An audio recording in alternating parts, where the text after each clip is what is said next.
Hello friend, आप सभी का स्वागत करते हैं AP education centre YouTube channel पर। तो मेरे प्यारे दोस्तों, आज इस वीडियो का टॉपिक है भारत की प्रमुख नदियां। दोस्तों, इस टॉपिक से जो प्रश्न आपके रेलवे एग्जाम में 100% जो है बनते हैं, चाहे आरपीएफ का एग्जाम देने जा रहे हैं या एनटीपीसी, एएलपी या ग्रुप डी का, इस टॉपिक से जो प्रश्न दोस्तों 100% जो है आपके एग्जाम में पूछे ही जाते हैं। तो पूरा वीडियो दोस्तों ध्यान से देखिएगा। वीडियो पसंद आए, अच्छी लगे तो वीडियो को लाइक कर दीजिएगा, साथ ही साथ चैनल को भी सब्सक्राइब कर लीजिएगा। तो चलिए शुरू करते हैं पहले प्रश्न के साथ। चलिए मेरे प्यारे दोस्तों, पहला प्रश्न आपके सामने है, तिराप और नोवा नदियां किस भारतीय राज्य में बहती हैं। मेरे प्यारे दोस्तों, इस वीडियो में टॉप 10 क्वेश्चन लिए गए हैं और सभी क्वेश्चन सेलेक्टेड और इम्पॉर्टेंट है। अगर आपको किसी भी प्रश्न का आंसर पहले से पता है तो अपना इसको कमेंट बॉक्स में जरूर बताइएगा। तो चलिए इस प्रश्न का सही आंसर देने का प्रयास करिएगा। तिराप और नोवा नदियां किस भारतीय राज्य में बहती हैं। तो मेरे प्यारे दोस्तों, ये अरुणाचल प्रदेश में बहती हैं, यानी पहले प्रश्न का राइट आंसर ऑप्शन ए हो जाएगा। चलिए मेरे प्यारे दोस्तों, इस क्वेश्चन से संबंधित कुछ महत्वपूर्ण पॉइंट को देख लेते हैं।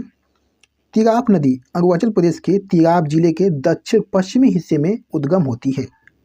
ये नदी पूर्वोत्तर दिशा में बहती है और फिर बूढ़ी दिहिंग नदी में मिल जाती है। बूढ़ी दिहिंग नदी ब्रह्मपुत्र नदी की एक सहायक नदी है। दोस्तों, अरुणाचल प्रदेश की प्रमुख नदी ब्रह्मपुत्र है और राज्य की अन्य सभी नदियाँ ब्रह्मपुत्र की सहायक नदियाँ हैं। ये सभी इंपॉर्टेंट पॉइंट आपको याद रखना है। चलिए मेरे प्यारे दोस्तों, क्वेश्चन नंबर 2 देखिएगा, देवप्रयाग में भागीरथी किस नदी से मिलती है। चलिए इस प्रश्न का सही आंसर दीजिएगा दोस्तों। देवप्रयाग में भागीरथी किस नदी से मिलती है। तो मेरे प्यारे दोस्तों, उत्तराखंड राज्य में स्थित देवप्रयाग एक प्रसिद्ध तीर्थ स्थान है। देवप्रयाग में भागीरथी नदी जो है अलकनंदा नदी से मिलती है, यानी इस प्रश्न का सही आंसर दोस्तों ऑप्शन ए की तरफ जाएगा। ये आपको याद रखना है। चलिए मेरे प्यारे दोस्तों, इस प्रश्न से संबंधित कुछ महत्वपूर्ण पॉइंट को देख लेते हैं। देवप्रयाग को पंचप्रयाग में से एक माना जाता है। दोस्तों, भागीरथी नदी को किरात नदी के नाम से भी जाना जाता है। ये गंगोत्री ग्लेशियर से निकलती है। दोस्तों, अलकनंदा नदी बद्रीनाथ ग्लेशियर से निकलती है। ये सभी इंपॉर्टेंट पॉइंट दोस्तों आपको याद रखना है। चलिए मेरे प्यारे दोस्तों, क्वेश्चन नंबर 3 देखिएगा, काबिनी नदी इनमें से किस नदी की महत्वपूर्ण सहायक नदी है। चलिए इस प्रश्न का सही आंसर दीजिएगा दोस्तों, गलत मत करिएगा। काबिनी नदी इनमें से किस नदी की महत्वपूर्ण सहायक नदी है। तो मेरे प्यारे दोस्तों, ये कावेरी नदी की है, यानी तीसरे प्रश्न का राइट आंसर ऑप्शन ए की तरफ जाएगा। चलिए मेरे प्यारे दोस्तों, इस प्रश्न से संबंधित कुछ महत्वपूर्ण पॉइंट को देख लेते हैं।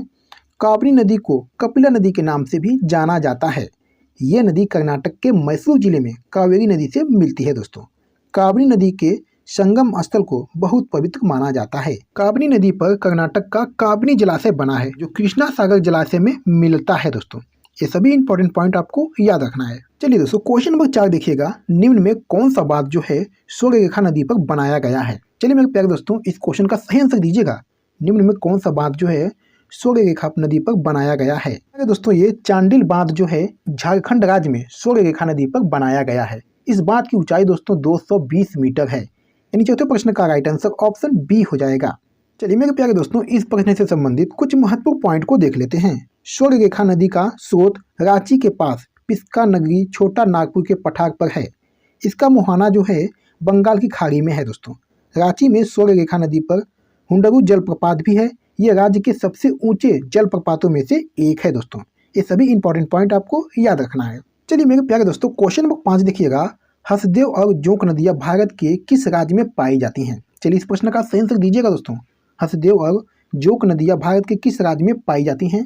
तो मेरे प्यारे दोस्तों, ये छत्तीसगढ़ राज्य में पाई जाती हैं, यानी पांचवें प्रश्न का राइट आंसर ऑप्शन बी हो जाएगा। चलिए क्वेश्चन नंबर 6 देखिएगा, रचना दोआब निम्न में से किन दो नदियों के बीच स्थित है। चलिए दोस्तों, इस क्वेश्चन का सही आंसर दीजिएगा, गलत मत करिएगा। रचना दोआब निम्न में से किस दो नदियां के बीच स्थित है। तो मेरे प्यारे दोस्तों, ये रावी और चेनाब नदियों के बीच स्थित है, यानी छठे प्रश्न का राइट आंसर ऑप्शन बी हो जाएगा। चलिए मेरे प्यारे दोस्तों, क्वेश्चन नंबर 7 देखिएगा, जवाई बांध जो है जवाई नदी पर निर्मित एक जलाशय है, वह इनमें से किसकी सहायक नदी है। चलिए इस प्रश्न का सही आंसर दीजिएगा, गलत मत करिएगा। जवाई बांध जवाई नदी पर निर्मित एक जलाशय है, वह इनमें से किसकी सहायक नदी है। तो मेरे प्यारे दोस्तों, ये लूनी नदी की है, यानी सातवें प्रश्न का राइट आंसर ऑप्शन डी की तरफ जाएगा। चलिए मेरे प्यारे दोस्तों, क्वेश्चन नंबर 8 देखिएगा, वेरी नाग का जल स्रोत उत्तर भारत की नदी किसका मुख्य स्रोत है। चलिए इस प्रश्न का सही आंसर दीजिएगा, गलत मत करिएगा। वेरी नाग का जल स्रोत उत्तर भारत की नदी किसका मुख्य स्रोत है। तो मेरे प्यारे दोस्तों, ये झेलम नदी का है, यानी 8वें प्रश्न का राइट आंसर ऑप्शन ए हो जाएगा। चलिए मेरे प्यारे दोस्तों, क्वेश्चन नंबर 9 देखिएगा। निम्नलिखित में से कौन सी गोदावरी नदी की एक सहायक नदी है?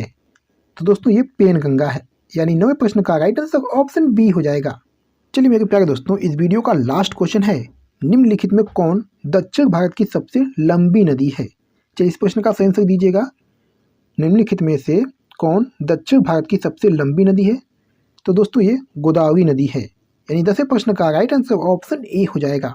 तो मेरे प्यारे दोस्तों, वीडियो को यहाँ पर समाप्त करते हैं और आपने 10 प्रश्नों में से कितने प्रश्न के आंसर सही किए हैं अपना इसको कमेंट बॉक्स में जरूर बताइएगा।